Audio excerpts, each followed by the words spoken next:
Judge Judy had witnessed arrogance in every form imaginable. She had seen people hide behind expensive suits, rehearsed excuses, and carefully crafted smiles. But on this particular morning, the courtroom fell into an uneasy silence the instant Karen Whitmore laughed, folded her arms, and said, "Maybe it's time someone younger took your seat." No one reacted at first. Not the bailiff, not the gallery. Not even the plaintiff. Judge Judy simply looked over her reading glasses without changing her expression. Years of experience had taught her that people often revealed their biggest weakness long before the evidence ever appeared. Karen mistook that silence for uncertainty. She smiled wider. Convinced she had already seized control of the room, she couldn't have been more wrong, because resting beside Judge Judy's hand was a sealed evidence envelope no one else had noticed. Inside, it was a single flash drive, small enough to disappear inside a pocket, yet powerful enough to destroy every lie Karen had spent months building. Paid close attention to what happened next, because this was the exact moment the case stopped being about a simple defamation lawsuit and became something far darker. Before the truth surfaced, everyone believed Karen had walked into court as the victim. Within the next hour, that story would completely collapse. Before this unbelievable courtroom story goes any further, make sure you're subscribed for more unforgettable courtroom dramas like this. And if you're watching, leave a comment telling us where you're watching from, because this case is about to take a turn that no one inside this courtroom saw coming. Karen adjusted the designer jacket draped over her shoulders as though she were attending a business meeting instead of facing a judge. Every movement seemed calculated to project confidence. She didn't look toward the plaintiff once. Instead, she kept checking her reflection in the dark screen of her phone. Experienced judges notice habits most people ignore. People telling the truth usually watch the person they've hurt. People protecting a lie often watch themselves. Judge Judy noticed that detail immediately. Across the courtroom sat Rebecca Lawson, a quiet 58-year-old woman whose trembling fingers never left an old leather folder resting on her lap. She wasn't dressed to impress anyone. Her shoes showed years of careful use. Her blouse had clearly been ironed with care. Every document inside that folder had been organized with handwritten tabs. She wasn't there to perform. She was there because she desperately wanted someone to believe her. The lawsuit looked surprisingly ordinary on paper. Rebecca claimed Karen had launched an online campaign accusing her of stealing charitable donations from a neighborhood literacy program. The accusations spread quickly through social media. Donations disappeared almost overnight, and Rebecca's reputation, built over 20 years of volunteer work, collapsed in less than 2 weeks. Karen insisted every statement she'd posted was true. She claimed Rebecca was using the lawsuit simply to silence criticism. The case appeared to be nothing more than one person's word against another's. At least, that's what everyone watching believed. But Judge Judy had already spent hours reviewing documents before court began. Something in the timeline bothered her. One date, one message, one missing explanation. Sometimes the smallest inconsistency carries the largest truth. Judge Judy never rushed those moments. Timing, she believed, exposed lies better than shouting ever could. Karen leaned back confidently as if the hearing were already over. "You'll see," she said loudly enough for the gallery to hear. "Some people can't handle being exposed." The words echoed through the courtroom. Rebecca lowered her eyes, but didn't respond. The silence that followed felt heavier than any argument. The bailiff shifted his weight. A reporter quietly lowered his pen. Even Karen's attorney hesitated before opening his notebook, sensing something invisible had changed. Judge Judy finally spoke. Her voice remained calm. "Confidence isn't evidence." Karen smirked. "Neither is old age." She answered, smiling toward the gallery as though expecting laughter. No one laughed. Judge Judy didn't react. Instead, she slowly reached for the sealed envelope beside her. The movement was so deliberate that even Karen's attorney suddenly stopped writing. Inside that envelope wasn't just another exhibit. It contained messages that had never been mentioned in discovery. Messages sent by the one person Karen insisted had absolutely nothing to do with this case, her husband. And the moment those messages appeared on the courtroom monitor, everything Karen believed was protecting her would begin to disappear. The courtroom had no idea what was about to unfold, but Judge Judy already did. The courtroom remained frozen as Judge Judy rested her hand on the sealed envelope without opening it. She wasn't interested in rushing toward the evidence. Experienced judges understand that timing often reveals more than confrontation. Sometimes the truth becomes louder when people believe they still have time to hide it. Karen had no idea she was already walking into a trap. She leaned back in her chair with the relaxed confidence of someone who believed appearances could outweigh facts. Her attorney whispered something into her ear, but Karen barely listened. She looked across the courtroom toward Rebecca Lawson with a smile that carried more contempt than concern. Rebecca never returned the look. Instead, she carefully straightened the edges of the old leather folder resting in front of her. Every receipt inside had been placed in chronological order. Every donation record had handwritten notes beside it. A faded photograph peeked from one of the inside pockets, though no one except Judge Judy seemed to notice it. That photograph would matter later. To understand why this case became unforgettable, you first have to understand the woman everyone online had already judged. Rebecca Lawson had spent nearly 23 years running a neighborhood literacy program in a quiet Ohio community. There was no large salary, no corporate office, no expensive title waiting beside her name. Every weekend she organized volunteers who taught children and struggling adults how to read.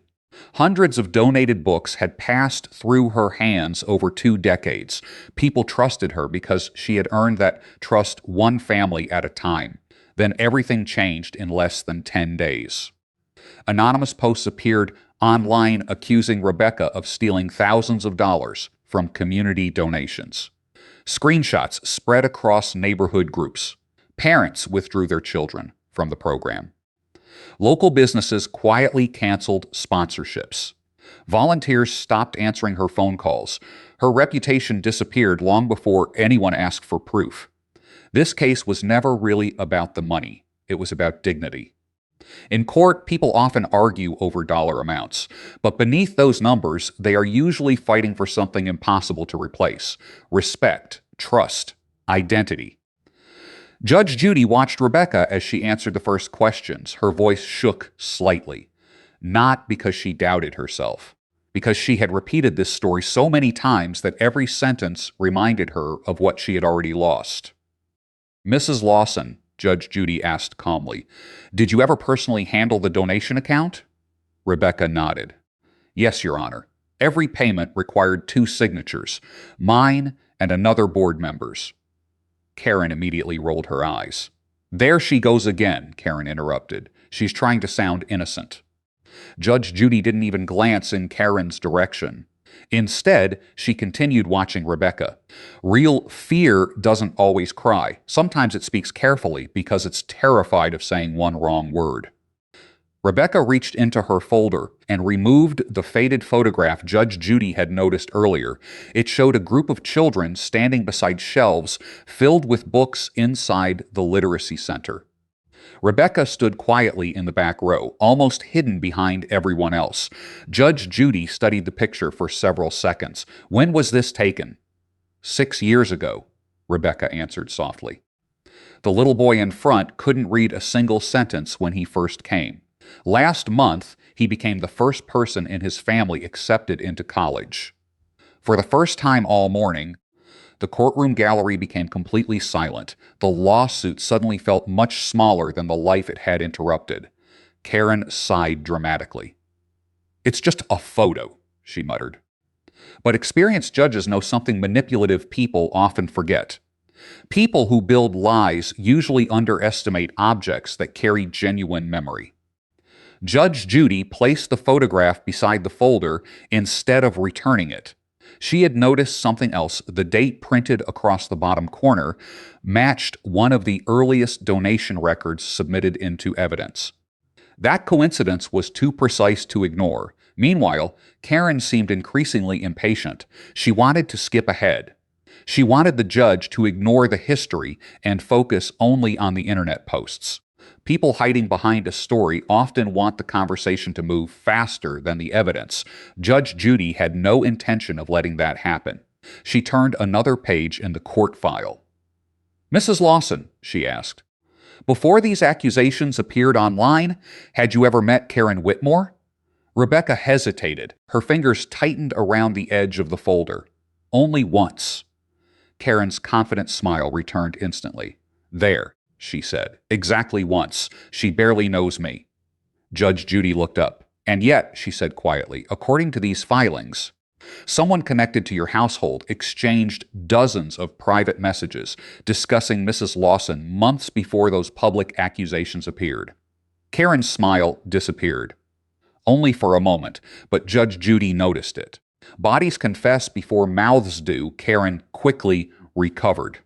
"That's impossible," she answered. Judge Judy didn't respond. She simply rested her hand on the sealed envelope once more. Across the courtroom, Karen's attorney slowly turned toward his client. His expression had changed. For the first time that morning, he looked genuinely worried. Because if Judge Judy was telling the truth, then someone inside Karen's own home had been hiding far more than either side had admitted. And the name attached to those private conversations was one Karen had repeatedly insisted had nothing to do with this lawsuit. Her husband, the heir inside the courtroom, felt noticeably different. Karen Whitmore still sat with perfect posture. But the confidence she had worn like armor was beginning to crack, in places only an experienced judge would notice. Her smile appeared a fraction too late. Her fingers, once resting calmly on the table, now tapped against the polished wood in an uneven rhythm. Judge Judy didn't interrupt her. She simply watched. Years on the bench had taught her that lies rarely collapse all at once. They fractured quietly. One habit at a time, Karen had built an impressive reputation in the community. She owned a successful marketing agency, appeared regularly at charity galas, and proudly called herself an advocate for transparency. Local newspapers had featured her smiling beside oversized donation checks. Online, thousands followed her polished image. To many people, she looked untouchable. That public image was exactly why Rebecca's reputation had disappeared so quickly.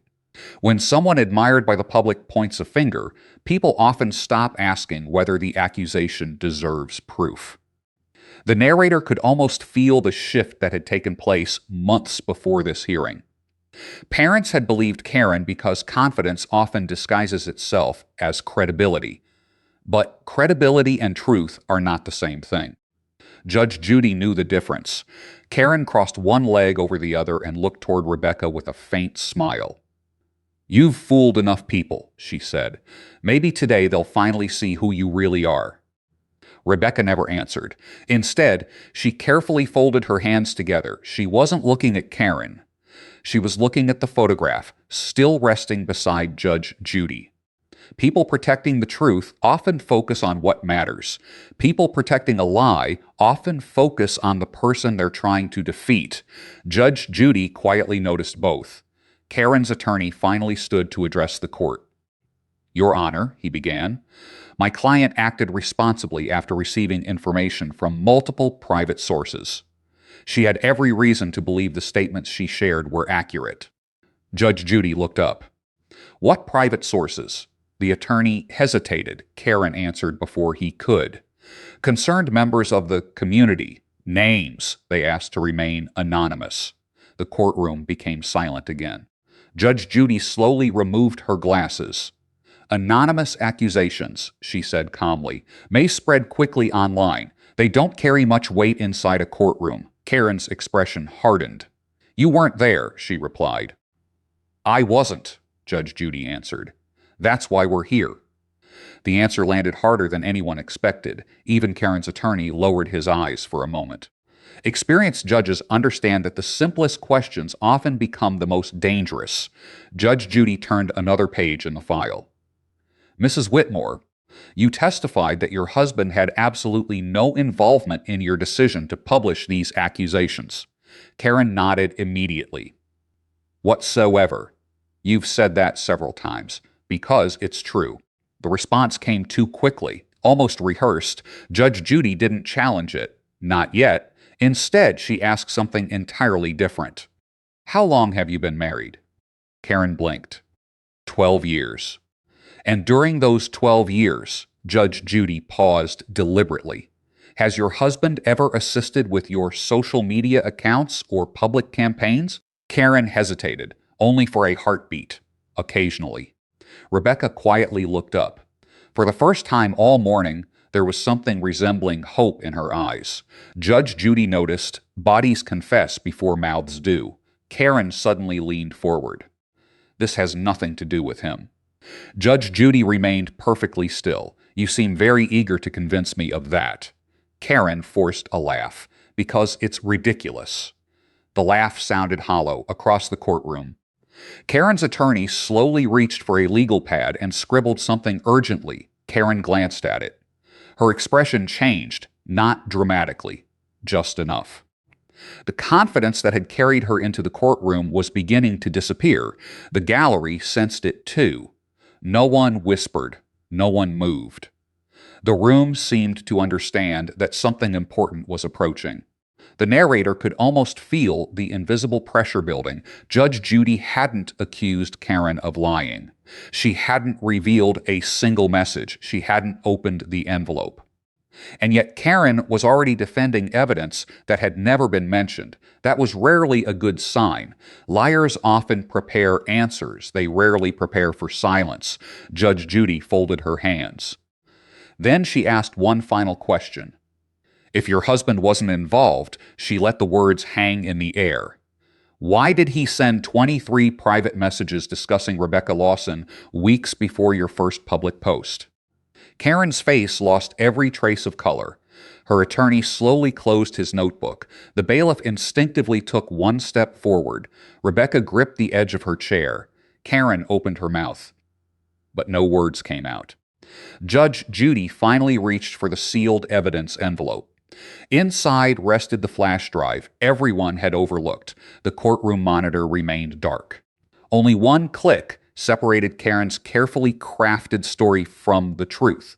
And in just a few seconds, every person in that courtroom would see messages Karen had prayed would never leave her husband's phone. The courtroom monitor remained black. Judge Judy rested the small flash drive on the bench without plugging it in. She wasn't interested in creating drama for its own sake.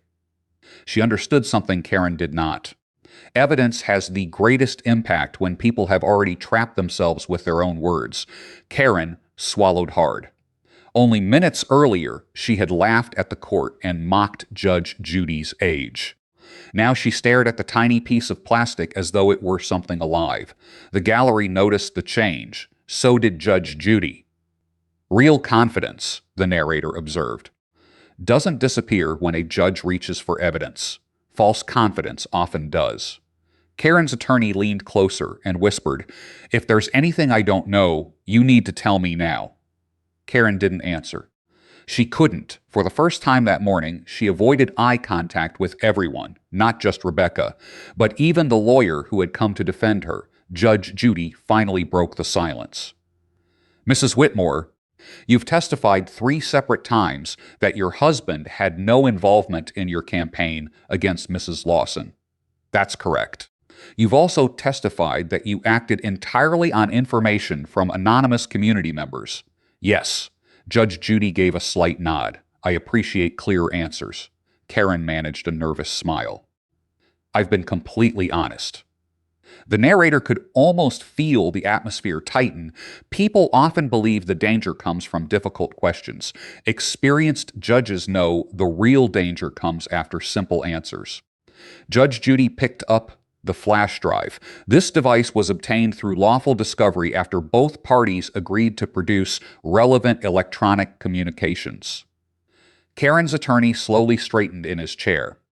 What exactly is on it, Your Honor? Judge Judy didn't answer immediately. Instead, she looked directly at Karen. Before we open it, I'd like to give you one opportunity. The courtroom became perfectly still. If there's anything you'd like to correct in your testimony. Karen interrupted before the sentence was finished. There isn't. Judge Judy nodded once. Very well. The bailiff handed the flash drive to the court technician. The monitor flickered to life. Before the first message appeared, Judge Judy turned toward the gallery. If you already have a feeling about what's about to happen, the narrator said, leave a comment with the word justice. Because sometimes the smallest digital trail tells the biggest story. The technician opened the recovered conversation the first message appeared. David Whitmore, February 11, 8:14 p.m. People trust you more than they'll ever trust her. Karen's breathing became noticeably slower. Rebecca looked confused. The second message appeared. If we keep repeating the story, nobody will ask for proof. The courtroom remained silent. Judge Judy didn't comment. She simply allowed everyone to read. Then came another message. Make the first post tonight. Once it spreads, she'll never recover. Karen's attorney slowly lowered his pen. He wasn't taking notes anymore. He was reading. Judge Judy folded her hands. Mrs. Whitmore, Karen stared at the screen. Are those your husband's messages? Karen hesitated. Yes or no? Yes. And were they discussing Mrs. Lawson? Karen looked toward her attorney. He didn't rescue her. Yes, the narrator spoke quietly. When someone cannot escape the facts, they often search the room for someone else to save them, Judge Judy continued. So your testimony that your husband had absolutely no involvement, she paused, was false. Karen's voice cracked. I didn't think, no, Judge Judy interrupted calmly. You didn't think these messages still existed. The sentence landed like a hammer. The gallery gasped. Rebecca closed her eyes, not because she had won, but because, after months of being called a liar, the truth had finally begun speaking for itself. Karen's confident posture disappeared. Her shoulders dropped. Her hands trembled against the defense table. Yet Judge Judy wasn't finished. She reached for another document lying beneath the flash drive. This conversation, she said, is only the beginning. Karen's attorney slowly turned another shade paler. What else is there? He asked quietly. Judge Judy looked toward the court technician. Please display the attachment sent immediately after those messages. The technician clicked once. A file began to open. It wasn't another conversation. It was a spreadsheet listing names, dates, donation campaigns. And besides several names, including Rebecca Lawson's, was a chilling handwritten note copied into the digital file, Target Next. Asterisk, the courtroom stopped breathing. Karen covered her mouth. Her attorney whispered only 3 words. You never told me. Judge Judy looked at the screen without changing her expression. This case, she said quietly, was never about one online accusation. She turned one more page in the evidence file, and what comes next explains exactly why. No one in the courtroom looked away from the monitor. The spreadsheet remained on the screen, its rows of names stretching farther than anyone had expected. What had started as a single defamation lawsuit now looked disturbingly organized. Rebecca Lawson's name wasn't alone. Beside it sat nearly a dozen others, community volunteers, nonprofit organizers, and local business owners. Each name had a status, a date, and handwritten remarks that suggested careful planning rather than spontaneous accusations. Judge Judy allowed the silence to settle. She had learned long ago that the truth often speaks loudest when no one interrupts it. Karen stared at the screen in disbelief. Her confident smile had vanished completely. The woman who had mocked Judge Judy's age less than an hour earlier now looked as though she could barely recognize the evidence in front of her. Her attorney slowly stood. Your Honor, he said cautiously, I was never informed this document existed.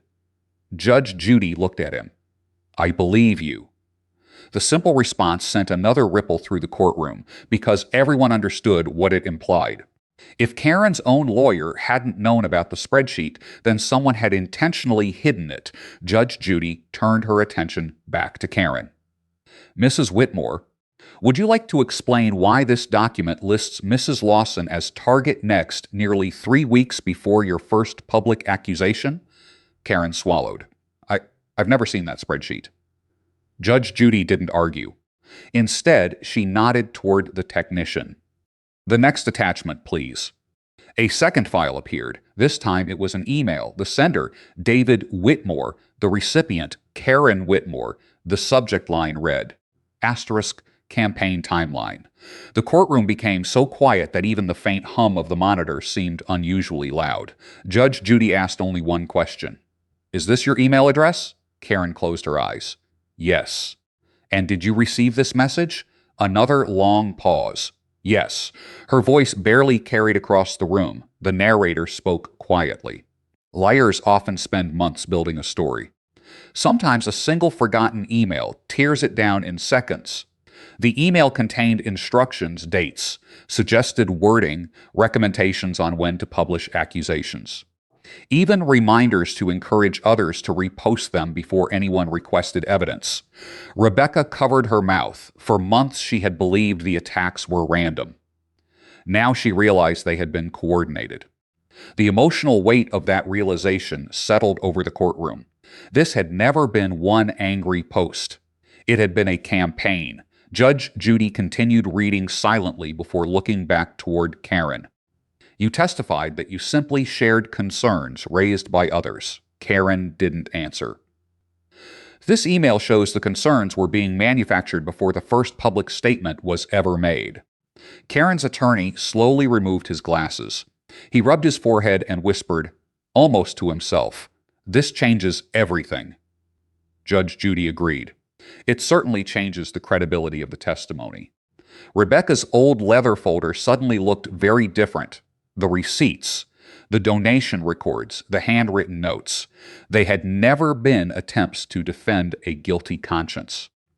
They had been the careful work of someone trying desperately to preserve the truth while watching her reputation disappear.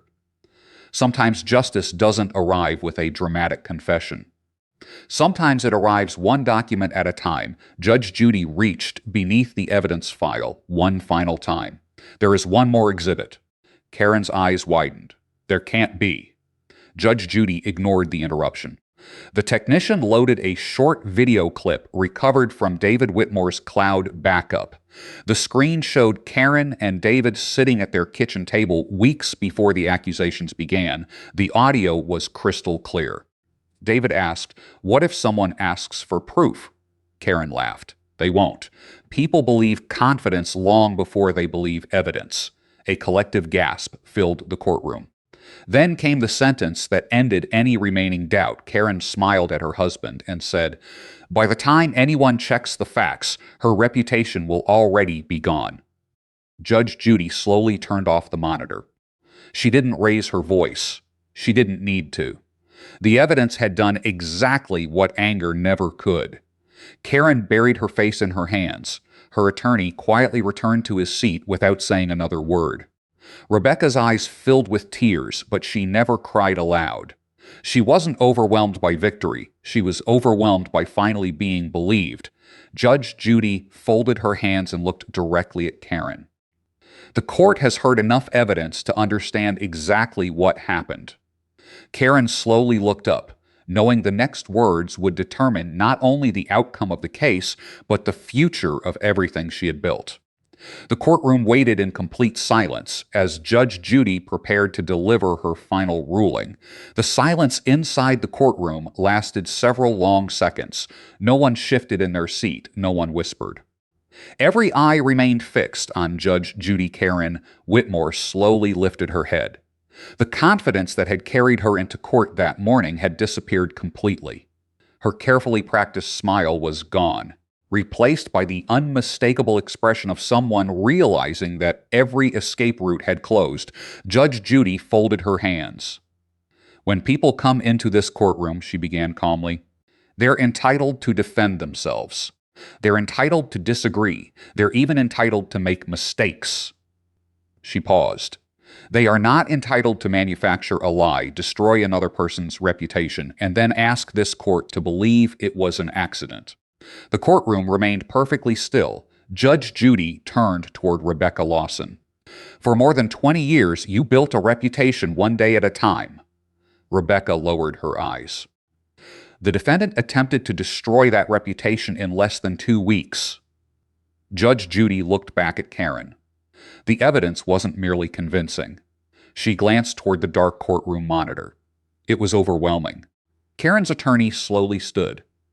Your Honor, Judge Judy raised a hand. I've heard enough. The attorney quietly sat back down. Karen took a shaky breath. I never thought. Judge Judy answered before she could finish. That sentence has followed many people into court. The narrator watched as the emotional balance of the room completely reversed. Hours earlier, Rebecca had entered feeling invisible. Karen had entered believing she controlled the story. Now those roles had completely changed. Judge Judy reviewed the final pages of the file. The court finds that Mrs. Whitmore knowingly participated in a coordinated campaign of false statements intended to damage Mrs. Lawson's personal and professional reputation. A murmur spread through the gallery. The plaintiff is awarded compensatory damages in the amount supported by the evidence presented. In addition, this court finds the defendant acted with clear malice. Karen closed her eyes. Judge Judy continued. Because the electronic evidence suggests deliberate coordination beyond the scope of today's civil dispute, certified copies of these exhibits may be forwarded to the appropriate authorities for any review they believe is warranted. Karen's attorney quietly lowered his head. He knew the consequences would not end inside this courtroom. Judge Judy then looked directly at Karen one final time. Her voice never rose, but every word carried weight. People who weaponize trust eventually discover that truth remembers every message they hoped would disappear. The courtroom fell silent again. It was the kind of sentence that stayed with people long after they left the building. Karen tried to speak. No words came. For the first time all morning, she understood exactly how Rebecca had felt when no one believed her. Across the room, Rebecca carefully opened the old leather folder one last time. She removed the faded photograph of the children standing proudly in front of the library shelves. Judge Judy noticed it immediately. You kept that with you the entire time. Rebecca nodded. It reminded me what I was really fighting for. She wasn't fighting for money. She wasn't fighting for revenge. She was fighting for the chance to have the truth spoken aloud, her eyes filled with tears. Not because she had won the case, because someone with authority had finally said what she had been trying to tell the world for months. You were telling the truth. Those 4 words carried more value than any judgment entered into the record. As Karen quietly gathered her belongings, reporters waiting outside the courtroom had already begun preparing their stories. Within 24 hours, community organizations publicly apologized to Rebecca and announced they would restore her position with the literacy program. Within 48 hours, several individuals whose names had appeared on the spreadsheet contacted investigators with similar experiences. Within 72 hours, the false online campaign that had nearly destroyed Rebecca's reputation had become the very evidence that exposed the people who created it. Karen's carefully polished public image collapsed far faster than it had been built. Rebecca, meanwhile, returned to the small literacy center where dozens of children welcomed her back with handwritten cards and flowers. The old photograph that had rested inside her folder for years found a new place, framed on the wall beside the library entrance. It became a reminder that reputations can be attacked in days. But character is built over decades. The narrator offered one final reflection. Truth rarely announces itself with the loudest voice in the room. It often waits patiently inside forgotten files, preserved messages, and quiet acts of honesty. Arrogance may win attention for a season, but evidence has a longer memory. And on that unforgettable morning, the smallest object in the courtroom, A simple flash drive became the key that restored one woman's dignity and revealed another's deception. If this courtroom story reminded you that integrity always matters more than appearances, don't forget to like, subscribe, and share this channel for more unforgettable courtroom dramas. And leave a comment below telling us, at what exact moment did you realize Karen's story was about to fall apart?